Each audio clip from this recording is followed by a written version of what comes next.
What is going on, Lake Pro Tackle fam? I apologize I didn't get a video out yesterday, but today we're going to make up for it and put out an absolute banger for y'all. Lots of information in this video, so please stay tuned. Subscribe to the channel if you enjoy it. Of course, leave a like if you do enjoy it as well. I know most of y'all watching these videos aren't subscribed, so if you do hit that subscribe button, thank you very much. And if you're already subscribed, thank you for continually checking in on these videos. Of course, we've got some major sales going on, 20% off fishing line online right now, lakeprotackle.com. Braid, fluoro, monofilament, check them all out. Bulk spools included, limited time. I extended the sale for just a little bit longer, so make sure to go check that out. This video here, we are going to be talking about probably the most overlooked and underutilized pattern in the springtime. We're going to be talking about technique specifics, not just baits, also the technique itself and why it works. And this is something I'm doing right now, catching consistent 20 to 25 to 30 pound bags. And I've got another video going out a little bit later. I've got to wait until after Saturday to post it. But I'm telling y'all, once you make this connection in the springtime, for years to come, you will be absolutely dominating on your ponds, your rivers, your lakes. It doesn't matter. This is such a dominant technique that a lot of people don't even think about. Of course, we're taking a more scientific approach. We're going to be showing you some video clips and really relating it back to the baits themselves. Everything in this video will be linked down in the description if you do choose to purchase from us. We thank you very much. We try to get shipments out the exact same day if you order before around 11 o'clock when mail pickup comes. So, y'all, fast, free shipping for all orders over $50. Let's go ahead, jump into the video here. We've got a couple baits in front of me that are gonna be typically my go-to, my top three, and then I've also got the technique specific terminal to go with that, and we're going to talk about that as well. When it comes to the springtime, immediately let's think about this. What do most people think about the spring when it comes to forage base? Shad spawn. And I'm telling y'all, shad spawn can be absolutely magical, but it doesn't last quite as long as this guy right here. Anything involving a bluegill. Now, as spawn progresses, as we move from pre-spawn, which is primarily shad dominated, of course those big pre-spawn largemouth are chasing shad out in the river channels, the main lake points, but as we start moving back, the shad generally hold off a little bit as bass do their natural thing, and the bluegill also shortly follow. The bluegill are 100%, other than maybe carp, the biggest aggressor towards a bass. As bass focus on the spawn, bluegill more and more come up shallow. It's easier to catch them. Same with the crappie. They're going to be spawning as well, but the bluegill are going to be the most prevalent, biggest forage base for bass in the springtime. Now, this can be seen anywhere from Florida all the way up north. If you've got smallmouth, largemouth, spotted bass, it doesn't matter. If you've got bluegill in your lake, reservoir, river system, these are going to be the biggest nuisance for your bass. Now, when it comes to imitators for bluegill patterns, it's pretty simple. I've got this guy right here. It's a big TRD, and there's a reason I've got these specifically from Z-Man. We'll talk about that. But a big TRD, a Senko style bait, it is probably one of the most easy lures to catch a fish on all times of the year. This one right here, the big TRD, it's a little bit fatter, and also it's going to be a little bit shorter. If you think about a typical bluegill size, they're generally not bigger than your hand. I would say they're most of the time as big as your finger, especially the ones moving up, coming to spawn. That's why I went with something a little bit shorter and fatter instead of your standard Senko. It's going to be shorter, fatter, imitates a bluegill a little bit better, and it's not overly big. Another thing, moving on the little more finessey side here, we've got this guy right here. This is going to be the Missile Baits Ned Bomb. It's going to be a little bit smaller profile. It adds in a little bit of secondary action with that tail right here. You can see that. And this is also just an amazing bluegill imitator. And when it comes to the spawn and when it comes to I guess, the morality or not morality. I guess it could be morality. But when it comes to the ethical side of bed fishing, I just want to catch a fish. I let the fish go right back to its bed, and I'm not going to be hitting it again. I'm going to leave it be. But it's really hard to fish shallow without actually catching spawning fish or pre-spawn fish or post-spawn fish. That's just how it is. You know, you can go offshore, still catch a few going out that are true post-spawners, but it just takes a lot longer for you to consistently actually go out and catch those more summertime patterned fish. So moving up shallow, whether it's something you agree with or not, you're probably still catching bedfish because they can spawn anywhere from 0 foot of water all the way out here in Texas to around 10 to even 15 foot of water if you've got clear enough water. Now on my home lake, I've been catching bedfish out of 12 to maybe 10 foot of water since February.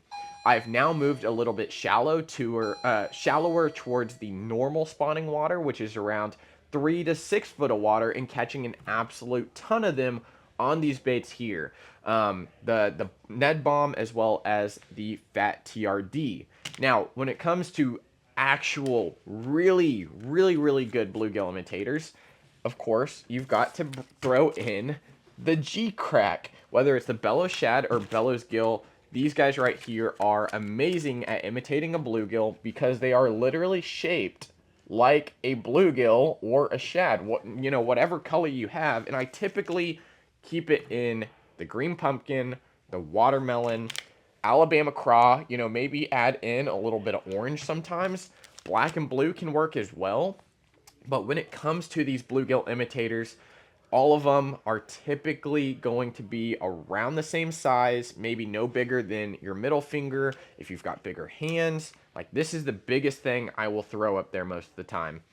The Ned Bomb is going to be on the smaller side, but you can also mix in almost anything, whether it's a trick worm, whether it's a normal Senko, whether it's like Easton Fothergill. He was throwing that finesse worm like a trick worm style bait, a little bit bigger, a little more bulk to it, but still the same technique. Now we're going to be talking about how to rig these, and one of the most important aspects of rigging these baits in the pre-spawn, spawn, and spawn time. Let's think about it this way. When it comes to a bluegill actively trying to eat a bass's eggs, what is it doing? It is nosing down. Its mouth isn't on the bottom of its body. It has to nose down like this and eat downwards. When I think about this, and when I first got on this pattern years ago, how and what techniques really allow me to present the bait in a more vertical way? Well, first off, I start off with a shaky head. Most shaky heads lay down really flat, and when you pop them up, they stand up for a little bit and go back down. There's a lot out there. Typically, especially with a Z-Man plastic and something like this, a little bit heavier style shaky head. This is a 1/4 ounce. I'm able to get that bait to stand straight up. And when it comes to working the bait, I'm not popping it. I'm not throwing my rod up super high, really popping that line. I'm very subtly pulling that bait across the bottom, acting like this bait is eating eggs or really rummaging through whatever cover or area that I'm trying to fish. Same thing with a Ned Bomb. If you've got a small enough shaky head, you can do that, but I really enjoy throwing these Ned Bombs right here on a Nico rig. Several ways to do it. You can do it with a Nico hack from G-Crack. You can do it with a VMC crossover ring. You can do it with a normal wacky ring. All you need for that is your normal drop shot style hook. This one right here is just in from Ryugi. This is what Easton Fothergill was actually throwing for his win at the Classic. These are the Heavy Guard Talisman hooks. These guys have a titanium wire, which really increase the weedlessness of the hook itself, so you can throw it into cover, you can throw it around structure and not get stuck.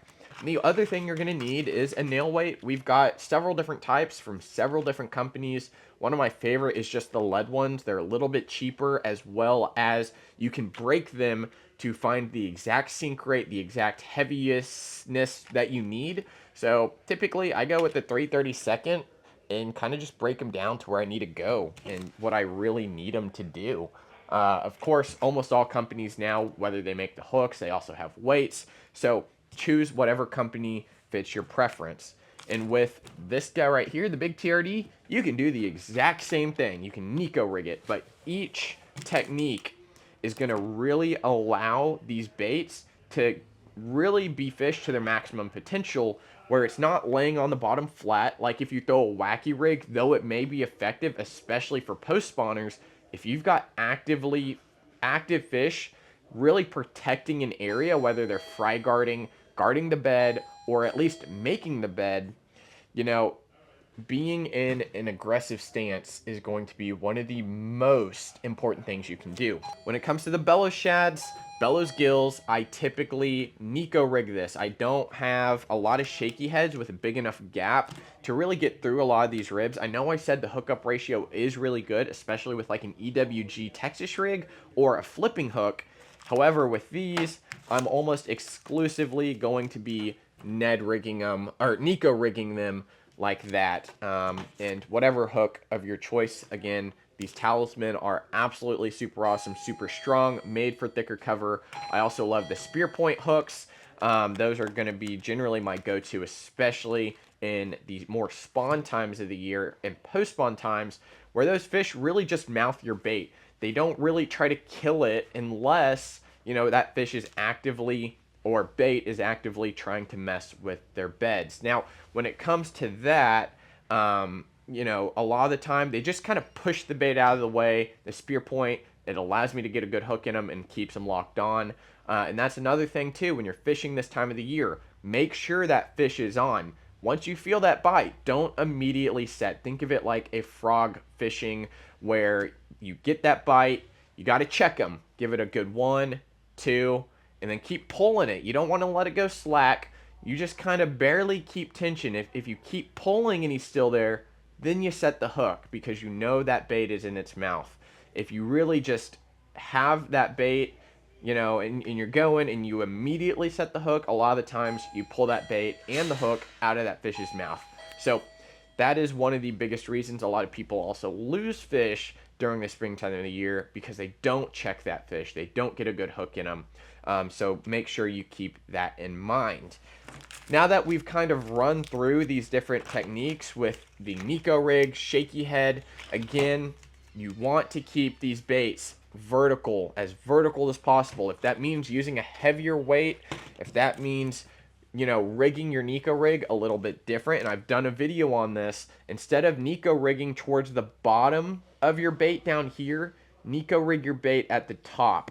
Really allow that bait, as you work it from the top like this where I'm holding it, you're really going to allow it to, that bait to stay straight along the bottom. If you've got a longer worm and you've really got all your weight at the bottom, look what that bait's doing.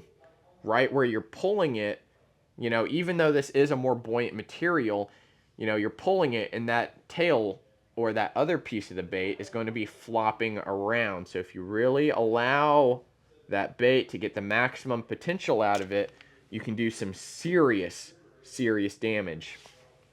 Now this one's a little different. It is plastisol, so it does stay pretty straight, especially going straight down. Another technique you can do, like the shaky head and Ned rig, it's not as weedless. They do make weedless Ned rigs, but we all know Ned rigs notorious for getting lost. So I hope you enjoyed the video, y'all. Highly recommend you to start thinking about the forage that you're trying to imitate, the ones that the bass see on a day-to-day. Thank you so much for watching. Again, all these products are going to be linked down below with some of my personal favorites. I have a lot of juice in here, so if you need to rewatch the video, definitely do that. If you have any questions, comments, concerns, drop them down in the comments. I love reading those. I'm always on my phone here, so if you do have questions, make sure to hop over there. In the meantime, I've got another video coming out for y'all, probably on Sunday, maybe Monday. We'll see. Thank you so much for watching, y'all. Again, if you aren't subscribed, please consider subscribing, and we'll see you next time here at Lake Pro Tackle. See you guys.